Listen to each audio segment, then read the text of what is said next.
Hello, hello. Welcome back. Today we're going to be talking about the beginning, middle, and end again of our personal stories that we've been working on. So, today what I want to do is talk about mixing up a story, and if that makes sense. So when we're talking about the beginning and the middle and the end of our story, see there, 1, 2, 3, we do this for a reason. And I'm going to show you the reason today. Because if we write a story and it's all out of order, it's just not going to make sense. So I'm going to read you a story today, and it's going to be all mixed up. And what we have to do is try and work to figure out which part goes first, second, and third. And I think you'll start to realize when I read my story that it's very confusing if we're not following beginning, middle, and end. And then if we're not paying attention to what happens first and finally in a story, then it can get really confusing for our reader. So I'm going to read the first part of my story, and then I'm going to draw a little picture to represent it. And then at the end, there's the 3 parts. We're going to pick which one we think went first, second, third, and then maybe we'll reread it to see. You could also go back to Jabari Jumps, which is the book we were reading last week, and you could check that out on YouTube and talk about if you mixed those parts of that story up, if it would still make sense or not. So here's the first part of my story. A man on a bike came riding up. I put my finger on my lips to tell him to be quiet, but it was too late. The deer got scared and ran away. I was sad, but still happy that I got to see her so close up. I turned and started walking back home. Okay, so there's a lot going on there. I don't really know what's going on. So I don't really think this is the beginning of our story. But I'm going to draw a little picture. The things that I paid attention to in that story was there was a bike.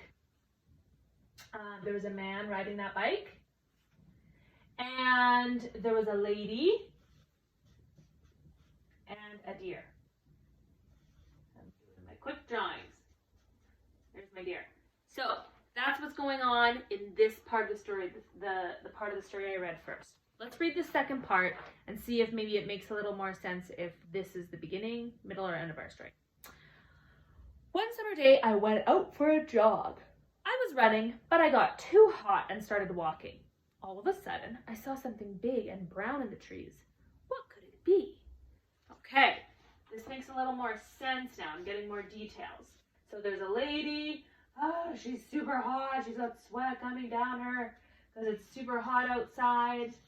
She was running and she had to stop.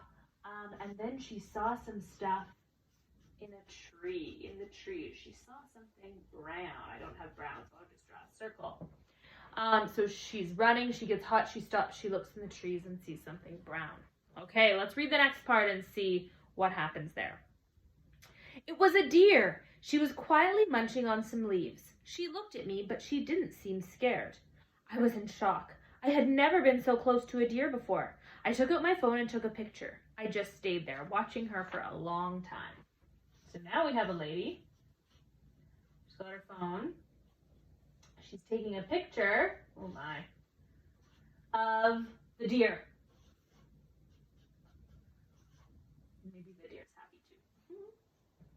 There's my deer. So we have a lady taking a picture of the deer. Now, those are all 3 parts of my story, but they're mixed up because that did not make sense when I read it. So we're going to look back at our pictures and see what we think came first. And if you were here, you could give me some suggestions as to why, but I'll just have to work by myself. So in the beginning, in the first part that I read, there was a man on a bike and he scared away the deer. Now, that can't be the beginning of our story because we don't even know how the deer got there. Let's go to our next part. She was hot and running and she saw a deer. Okay. Or she was taking a picture of the deer. What has to come first? Well, if there's a deer in both of these pictures and the deer is hiding in this one and she just notices it, I'm going to guess that this is the beginning of our story. This is where we get introduced to the deer in the first place. Then, what happens next? Does she take a picture of the deer? Or does someone come scare the deer away? Well, if someone was to come scare the deer away, would she be able to take a picture? No. So she must take the picture first. So this must be the middle of our story. Let's see if this makes sense. She's hot and jogging. She sees the deer. The deer comes out. She takes a picture. And then at the end, the man scares the deer away on his bike. That kind of makes sense. Let's reread our story and see if I read it in this order. Beginning, middle, end. So I'll read beginning, middle, end, if it makes more sense. One summer day, I went out for a jog. I was running, but I got too hot and started walking. All of a sudden, I saw something big and brown in the trees. What could it be? It was a deer. She was quietly munching on some leaves. She looked at me, but she didn't seem scared. I was in shock. I had never been so close to a deer before. I took out my phone and took a picture. I just stayed there watching her for a long time. A man on a bike came riding up. I put my finger on my lips to tell him to be quiet, but it was too late. The deer got scared and ran away.